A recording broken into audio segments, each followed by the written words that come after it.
ये क्वाड की अवधारणा की शुरुआत कैसे हुई और सबसे पहले क्वाड की विचारधारा कैसे आई, तो इसके पीछे जो सबसे बड़ा जो रोल आता है वो आता है पद्म विभूषण शिंजो आबे का। तो Padma Vibhushan Shinzo Abe Japan के जो प्रधानमंत्री थे, पहले तत्कालीन प्रधानमंत्री, उन्होंने 2007 में जो है क्वाड के गठन के संबंध में जो है सबसे पहले कदम उठाए और अनौपचारिक रूप से क्वाड की स्थापना भी हुई। और उससे भी पहले क्या हुआ था, देखो जो ये हमारा इंडो पैसिफिक का क्षेत्र है, हिंद महासागर का क्षेत्र है, यहाँ पर प्रशांत महासागर का क्षेत्र है, इस क्षेत्र में आई थी सुनामी वर्ष 2004 में। तो वर्ष 2004 की सुनामी के बाद इस क्षेत्र में बहुत ही जो है जनधन की हानि हुई थी व्यापक पैमाने पर। तो खास तौर पे जो 4 देश थे, ऑस्ट्रेलिया, अमेरिका, जापान और भारत, इन्होंने इस क्षेत्र का जो राहत और बचाव के कार्य थे और उसके बाद पुनर्वास के कार्य थे, उनमें बहुत अधिक जो है भूमिका अदा की थी। तो सुनामी के बाद यहाँ पर सुनामी कोर ग्रुप का गठन हुआ था और यही 4 देश मुख्य तौर उसमें शामिल थे। और भारत ने जो है बहुत ही अधिक महत्वपूर्ण भूमिका उस सुनामी के बाद जो है यहाँ पर जो है अदा की थी। और भारत की जो है पूरे विश्व भर के स्तर पे क्या हुई, प्रशंसा हुई भारत के कार्यों की। भारत ने अपनी सेना को भी भेजा था, तो बहुत सारे भारत ने वहां पे कार्य किए थे। इसके बाद ये जो 4 देश थे ये फिर थोड़े से और नजदीक आए, उसका कारण बने शिंजो आबे, जापान के प्रधानमंत्री थे। ये जो जापानी प्रधानमंत्री शिंजो आबे थे, इन्होंने इंडो पैसिफिक ये जो क्षेत्र है, हिंद महासागर प्रशांत महासागर का क्षेत्र, यहाँ चीन के बढ़ते प्रभुत्व के कारण जो एक भू रणनीतिक चिंताएं उभर रही थी, चीन लगातार यहाँ पे दखल अंदाजी जो है बढ़ा रहा था। और वो एक तरफ जापान के साथ उसका विवाद है वर्तमान में भी। इसके अलावा जो आसियान देश है उनके साथ भी बहुत सारे देशों के साथ विवाद है, सभी देशों के साथ कोई ना कोई विवाद में वो जो है उलझ रहा है। दूसरी तरफ भारत को घेरने की नीति जो है, स्ट्रिंग ऑफ पर्ल्स की जो नीति है, जो मोतियों की माला वाली जो नीति है, उस पर भी वो काम कर रहा है। तो शिंजो आबे जो है, उन्होंने चीन के बढ़ते प्रभुत्व को प्रतिसंतुलित करने के लिए ही 2007 में भारत, अमेरिका, ऑस्ट्रेलिया और जापान के वो खुद थे शिंजो आबे, तो इन सब को मिलाकर एक रणनीतिक वार्ता समूह के रूप में क्वाड नामक अनौपचारिक समूह की शुरुआत करने में उन्होंने भूमिका निभाई थी। तो आप देखते हो क्वाड की शुरुआत 2007 से ही होने लगी थी, लेकिन किस रूप में थी ये, अनौपचारिक। यहाँ पर कोई औपचारिक रूप से क्वाड का गठन नहीं हुआ है। और इसके बाद तो क्या है, जब ये 4 देश एक साथ आए तो चीन तो बहुत ज्यादा इससे क्या होना है, उसने बहुत ज्यादा एनॉय हो गया, चिढ़ गया बहुत ज्यादा। और चीन जो है, जैसे चीन से क्या है निर्यात होते हैं, जैसे खनिजों के निर्यात होते हैं और भी जो रेयर अर्थ मेटल्स है इनका निर्यात होता है, रेयर अर्थ एलिमेंट जो होते हैं। तो चीन विभिन्न प्रकार के जो है टूल्स का प्रयोग करके उसने दूसरे देशों को धमकाना भी शुरू किया। और इसी कारण क्या हुआ कि 2007 में जब ये संगठन बना है तो 2008 में ऑस्ट्रेलिया संगठन से क्या भी हो गया, फिर बाद में अलग भी हो गया। तो शिंजो आबे ने यहाँ पे भूमिका निभाई। और यहाँ पे आप ये जो इमेज देख रहे हो ये भारतीय संसद की इमेज है। और शिंजो आबे जो है, इन्होंने 2007 में भारत की संसद में भी कहा था कि यहाँ ये जो क्वाड जो समूह वो बनाना चाहते हैं, ये एक ब्रॉडर एशिया की नीति पर काम करेगा। ब्रॉडर एशिया, विस्तारित एशिया का मतलब है हिंद महासागर का क्षेत्र और प्रशांत महासागर का जो क्षेत्र है, ये क्षेत्र आपस में जो है इनको जोड़ा जाए, इनके संगठन बनाए जाए, इनके विकास के काम हो। इन्होंने कहा है भारत की संसद में अपने संबोधन में प्रधानमंत्री शिंजो आबे ने कहा, 2 समुद्रों का संगम, हिंद महासागर और प्रशांत महासागर का संगम की इन्होंने बात की। और ब्रॉडर एशिया की जो है रणनीति पर काम करने की इन्होंने बात की कि ये जो विभिन्न देश हैं ये साथ में आए और ब्रॉडर एशिया की रणनीति पर क्या करे, ये काम करे। उनका जो इशारा था वो जो है क्वाड की तरफ ही था। लेकिन जैसे मैंने आपको बताया कि चीन जो है वो काफी ज्यादा जो है चिढ़ गया, बहुत ज्यादा वो नाराज हुआ है दूसरे देशों पर। उनका सरकारी मीडिया जो है ग्लोबल टाइम्स, उसके थ्रू, और उन्होंने जो अपने आर्थिक रूप से विभिन्न देशों को परेशान करना भी शुरू किया। और यही कारण था कि ऑस्ट्रेलिया जो है 2008 में ही ये जो क्वाड समूह अनौपचारिक रूप से जो बना था उससे भी वो बाहर हो गया। पहली बात तो वो औपचारिक समूह था भी नहीं, अनौपचारिक ही था, लेकिन उससे भी वो बाहर हो गया। तो क्वाड का सिद्धांत क्या पड़ गया, शिथिल। वर्ष 2012 में फिर क्या किया शिंजो आबे जो है, क्योंकि जापान और चीन जो है वो परस्पर विरोधी देश है और ऐसा भी कहा जाता है कि एशिया में जो है इनकी संभावना है कि इन देशों का झगड़ा जो है, युद्ध इनके मध्य हो सकता है, इनके बीच विवाद है। तो 2012 में जो शिंजो आबे है, इन्होंने डेमोक्रेटिक सिक्योरिटी डायमंड स्थापित करने का विचार रखा। देखो, डेमोक्रेटिक सिक्योरिटी डायमंड, तो ये भी वही क्वाड की जैसा ही विचार है। यही 4 देश यहाँ पे शामिल होने हैं, भारत, ऑस्ट्रेलिया और जापान के अलावा हो जाएगा यूएसए। तो इनको मिलाकर इन्होंने जो है डेमोक्रेटिक सिक्योरिटी डायमंड स्थापित करने का विचार प्रस्तुत किया। हालांकि इस पर भी कोई ज्यादा बात आगे बढ़ी नहीं और ये ढीले ढाले स्तर पर ही ये मामला जो है चलता रहा। लेकिन इसी दौर में ये जरूर था कि वो जो हमारा नौसेना का जो अभ्यास होता था भारत और अमेरिका के बीच तो होता था, लेकिन बाद में जो है जापान भी फिर उसमें शामिल हो गया और पिछले साल 2020 में तो जो है ऑस्ट्रेलिया भी उसमें शामिल हुआ है। तो कहीं ना कहीं सहयोग धीरे धीरे बढ़ रहा था। ऐसा नहीं है कि क्वाड का कंसेप्ट बिल्कुल ही जो है बिल्कुल ही शून्य हो गया था। तो नवंबर 2017 में ये जो देश हैं, ये 4 जो देश हैं, आखिर इनको आवश्यकता महसूस हुई है कि हमको साथ में आना ही चाहिए, क्योंकि कहीं ना कहीं प्रतिसंतुलित तो करने की आवश्यकता है चीन को इस क्षेत्र में, साथ के साथ आपसी सहयोग बढ़ाकर और अन्य वैश्विक मुद्दों को सुलझाने की आवश्यकता भी है। तो नवंबर 2017 में भारत, जापान, ऑस्ट्रेलिया, अमेरिका ने मिलकर क्वाड 2.0 के रूप में फिर से पुनर्जीवित किया और इनकी जो है आसियान सम्मेलन से पहले बैठक भी हुई। हालांकि ये जो बैठक थी इस प्रकार की औपचारिक बैठक नहीं थी जैसा कि अब हुआ है 12 मार्च 2021 को। अनौपचारिक रूप से और ढीले ढाले संगठन के स्तर पर ये बैठकें जो है हो रही थी और उसके बाद लगातार विभिन्न स्तरों पर ये बैठकें हुई है। जैसे कि मार्च 2020 में कोरोना वायरस को लेकर भी एक मीटिंग हुई है और इसमें तो न्यूजीलैंड, साउथ कोरिया, वियतनाम आदि देश इसमें शामिल हुए थे।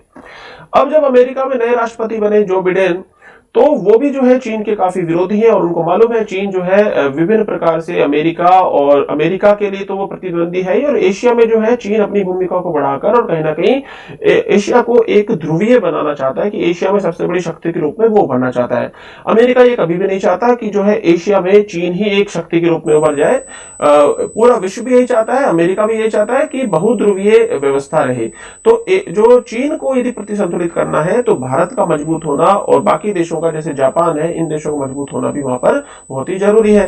तो ये जो है अमेरिका जो है और जो बिडेन जो है ये भी इच्छुक थे इस संगठन के, क्वाड के। तो इन्होंने जो है राष्ट्रपति बनने के बाद इन्होंने जो है फरवरी में जो इन्होंने सभी देशों को जो है फोन किया है, राष्ट्र के अध्यक्ष जो है मोदी जी को भी इन्होंने फोन किया है और कहीं ना कहीं आपसी सहमति बनाई कि हमको औपचारिक रूप से जो है क्वाड का संगठन बनाना चाहिए।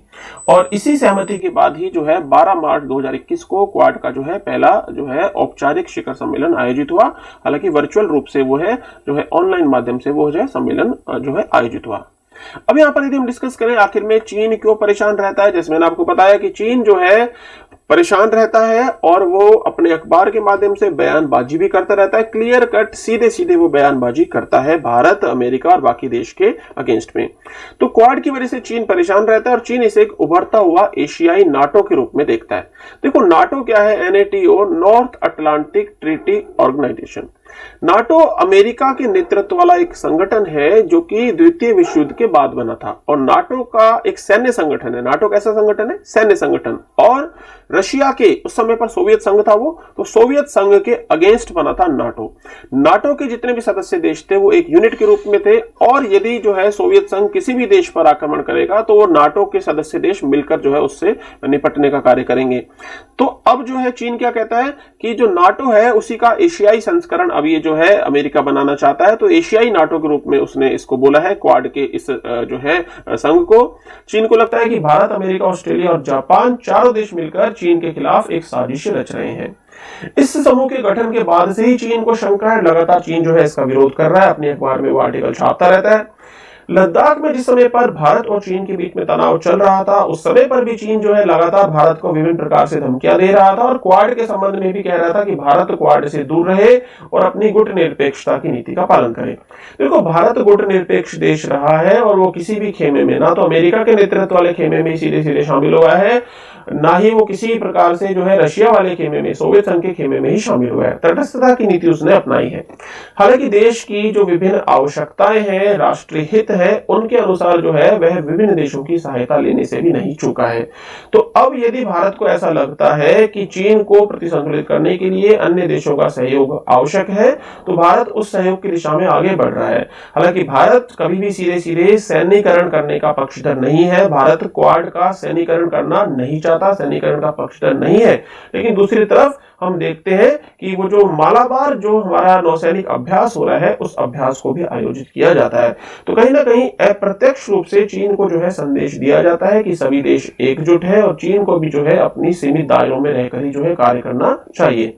तो क्वाड ग्रुप को लेकर भारत की क्या चिंताएं हैं, ये जो विभिन्न प्रकार के मुद्दे उठते रहते हैं चीन भी उठाता है। क्वाड ग्रुप के सैन्यीकरण को लेकर भारत की अपनी चिंताएं हैं और भारत को लगता है चीन और भारत के संबंधों में तनाव बढ़ सकता है। तो पहली बात तो यहाँ पे मैं क्लियर कर दूं, भारत क्वाड ग्रुप का सैन्यीकरण करना नहीं चाहता हालांकि अन्य देशों से सैन्य सहयोग वो बढ़ाएगा, अमेरिका के साथ सैन्य सहयोग, हथियारों की आपूर्ति बढ़ाएगा, लेकिन ऐसा नहीं है कि क्वाड को नाटो के जैसा कोई है एक सैन्य संगठन घोषित कर दिया जाएगा, ऐसा कभी भी नहीं होने वाला। कुछ विशेषज्ञों का कहना है कि क्वाड ग्रुप के सैनिकरण का तात्पर्य है कि भारत का अमेरिका के गुट में पूरी तरह से चले जाना, जबकि भारत हमेशा से ही गुट निरपेक्षता की नीति पर बल देता है। क्योंकि भारत तो एक गुट निरपेक्ष जो है राष्ट्र रहा है, तो ऐसे में पूरी तरीके से तो अमेरिका के गुट में वो शामिल होने वाला नहीं है। हालांकि निश्चित रूप से ऐसा प्रतीत होता है कि भारत का झुकाव वर्तमान में अमेरिका की तरफ अधिक है।